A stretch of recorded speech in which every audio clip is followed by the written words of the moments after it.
Gastric ಟ್ರಬಲ್ಲಿಗೆ 3 ಕಾರಣಗಳು: ಹರಿ, worry ಹಾಗೂ ಮಸಾಲೆ ಪದಾರ್ಥಗಳ ಸೇವನೆ. ಗಟ್ ಬಯೋಮ್ ಅಂದರೆ ನಮ್ಮ ಕರಳಲ್ಲಿ ಇರುವ ಸಹಜ ಕ್ರಿಮಿಗಳ ಕ್ರಿಯೆಯಲ್ಲಿ ಆಗುವ ತೊಂದರೆಗಳ ಬಗ್ಗೆ ವಿಶ್ಲೇಷಣೆ ಮಾಡುವ.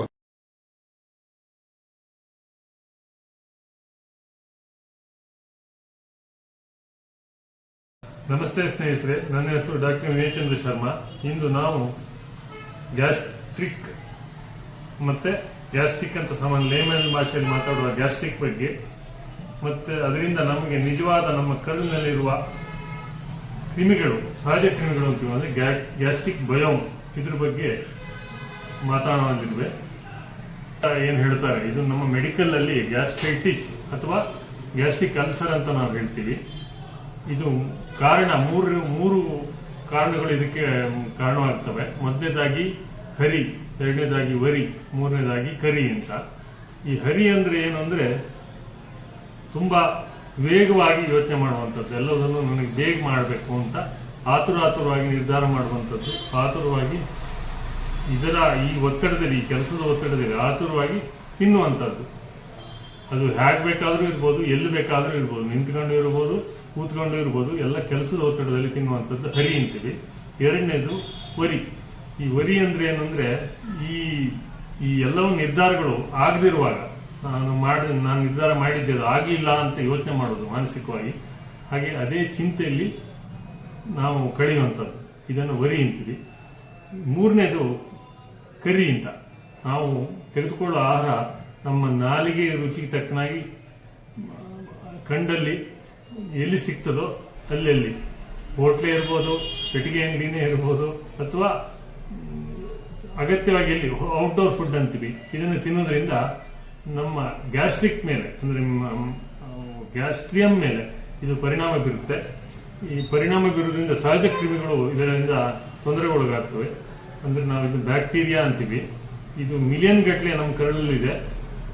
ಇದು ಇರುವುದರಿಂದನೇ ನಾವು ನಮ್ಮ ಆರೋಗ್ಯ, ಕರುಳಿನ ಆರೋಗ್ಯ ಚೆನ್ನಾಗಿರುತ್ತೆ. ತಿಂದ ಆಹಾರವು ಜೀರ್ಣವಾಗ್ತಿರ್ತವೆ.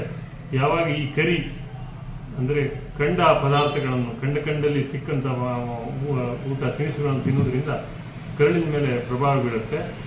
ಬ್ಯಾಕ್ಟೀರಿಯಾಗಳು, ಸಹಜವಾದ ಬ್ಯಾಕ್ಟೀರಿಯಾಗಳು, ಅವಾಗ ಏನಾಗ್ತದೆ, ಅವನು ಹೊಟ್ಟೆ ಉರಿ ಬರ್ಬೋದು, ಅವನಿಗೆ ಆಗಾಗ ಹೊಟ್ಟೆ ಹಿಡ್ದಂಗೆ ಹಾಕ್ಬೋದು, ಗ್ಯಾಸ್ಟ್ರಿಕ್ ಅಂತಾನೆ, ಅಥವಾ ಮಾನಸಿಕವಾಗಿ ಒಂಥರ ಒತ್ತಡಕ್ಕೆ ಒಳಗಾಗ್ತಾನೆ.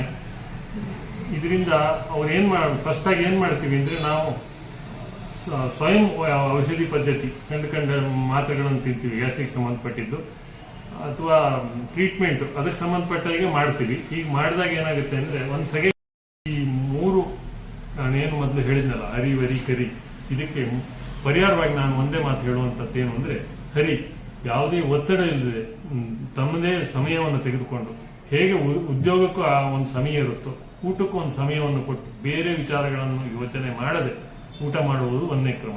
ಎರಡನೇದು ವರಿ ಅಂದರೆ, ನಾನು ಈಗಾಗಲೇ ನನ್ನ ವಿಡಿಯೋದಲ್ಲಿ ನೀವು ಪ್ಲೇಲಿಸ್ಟಲ್ಲಿ ನೋಡಿರ್ಬೋದು, ಯಾವುದೇ ಏನು ಕಂಡು ಬರುತ್ತೆ ನನಗೆ, ದುಃಖನೇ ಇರ್ಬೋದು, ಆತಂಕವೇ ಇರ್ಬೋದು, ಅಥವಾ ಸಂತೋಷವೇ ಇರ್ಬೋದು, ಅಥವಾ ನನ್ನ ಯೋಜನೆಗಳಿರ್ಬೋದು, ಇದನ್ನು ಕ್ಲೀನಾಗಿ ಒಂದು 10ರಿಂದ 15 ನಿಮಿಷ ಕೂತ್ಕೊಂಡು ಬರೆಯುವಂಥದ್ದು. ಬರೆದು ಇದನ್ನು ಆಗಾಗ ಪ್ರತಿನಿತ್ಯ ಏನೇನು ಕಂಡು ಬರುತ್ತೋ ಅದನ್ನ ರೀಕ್ಯಾಪ್ ಮಾಡುವಂಥದ್ದು, ಡೈರಿ ರೀಡಿಂಗ್ ಅಂತೀವಿ, ಅದನ್ನು ಮಾಡ್ಬೋದು. ಮೂರನೇದು ಕರಿ ವಿಚಾರದಲ್ಲಿ, ನಾವು ಆದಷ್ಟು ಔಟ್ಡೋರ್ ಫುಡ್ಡನ್ನು ತೆಗೆದುಕೊಳ್ಳದೆ ಮನೆಯಲ್ಲೇ ಮಾಡಿದ ಊಟಗಳನ್ನು, ತಿಂಡಿ ತಿನಿಸುಗಳನ್ನು ದಿನವೂ ಬಳಸುವಂಥದ್ದು. ಇದರಿಂದ ಆರೋಗ್ಯವು, ಹಾಗೆ ಹೆಚ್ಚಾಗಿ ನೀರನ್ನು, ಫಿಲ್ಟರ್ ನೀರು ಅಂತೀವಿ, ಶುದ್ಧೀಕರಿಸಿದ ನೀರನ್ನು ಆಗಾಗ ತೆಗೆದುಕೊಳ್ಳುವುದರಿಂದ ಆರೋಗ್ಯ ಚೆನ್ನಾಗಿದೆ.